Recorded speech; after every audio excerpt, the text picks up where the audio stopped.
नमस्कार बच्चों, आपका फिर से एक बार मेरे इस चैनल पर स्वागत है। आज हम पढ़ने वाले हैं काल के भेद। व्याकरण का बहुत ही महत्वपूर्ण टॉपिक है। ये 2 नंबर का एसएससी बोर्ड में पूछा जाता है बच्चों। चलिए देखते हैं हम काल किसे कहते हैं। क्रिया के जिस रूप से समय का बोध होता है उसे हम काल कहते हैं। उदाहरण के तौर पर कृतिका नाच रही है, कृतिका नाची थी, कृतिका नाचेगी। आगे हम देखेंगे बच्चों काल के प्रकार। काल के 3 प्रकार हैं, वर्तमान काल, भूतकाल और भविष्य काल। देखते हैं आगे बच्चों वर्तमान काल किसे कहते हैं। जो क्रिया वर्तमान समय में होना सूचित करती है उसे वर्तमान काल कहते हैं। भूतकाल जो क्रिया बीते हुए समय में होना सूचित करती है उसे भूतकाल कहते हैं। भविष्य काल क्रिया के जिस रूप से आने वाले समय में उसका होना सूचित हो उसे हम भविष्य काल कहते हैं। आगे देखते बच्चों वर्तमान काल के कुछ उदाहरण आपको दिए गए हैं। राकेश पढ़ाई करता है, रोमा बाजार जा रही है, सूरज ढल गया है। वर्तमान काल जो समय चल रहा है उसमें क्रिया के होने का बोध कराने वाला काल वर्तमान काल कहलाता है। आगे हम देखेंगे बच्चों वर्तमान काल के उपभेदों के बारे में। पहला है सामान्य वर्तमान काल। सामान्य वर्तमान काल में क्रिया के अंत में ता है, ती है, ते है का प्रयोग किया जाता है।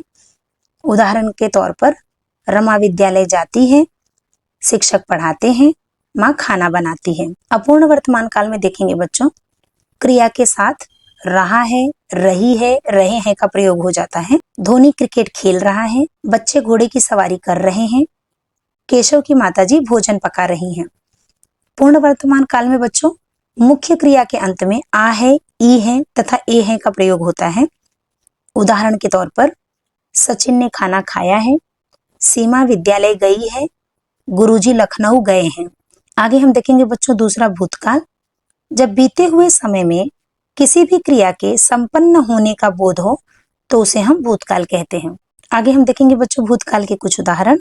ट्रेन प्लेटफॉर्म से निकल गई, विद्यार्थी पढ़ रहे थे, शिक्षक पढ़ा रहे थे, हम लोग ताजमहल देखने गए थे।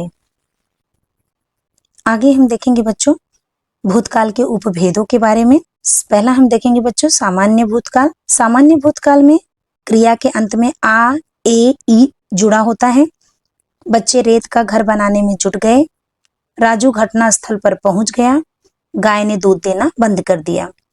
अपूर्ण भूतकाल में देखिए बच्चों क्रिया के साथ रहा था, रही थी और रहे थे का प्रयोग होता है। प्यास से कंठ सूख रहा था, बच्चे मैदान में खेल रहे थे, सोनाबाई बाजार जा रही थी। पूर्ण भूतकाल में बच्चों क्रिया के अंत में आ था, ई थी और ए थे का प्रयोग होता है।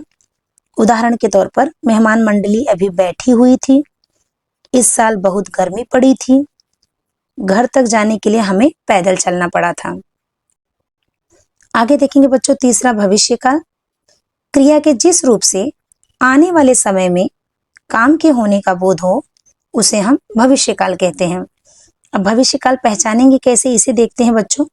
भविष्य काल में सदैव क्रिया में अंत में गा, गे, गी का प्रयोग किया जाता है। जैसे उदाहरण के तौर पर यह संसार चलता रहेगा, कठिन परिश्रम का ईश्वर आपको पूरा फल देंगे, सुबह का उजास हो जाएगा। मेरा ये वीडियो आप लोगों के लिए बहुत ही लाभदायक होगा। काल को समझने का यह सबसे आसान तरीका मैंने आप लोगों को बताया है। कृपया इस वीडियो को ज्यादा से ज्यादा लोगों तक शेयर करें ताकि आने वाली परीक्षा में उनको भी इसकी सहायता मिल सके। मेरे इस चैनल पर आने के लिए आप सभी का बहुत बहुत धन्यवाद।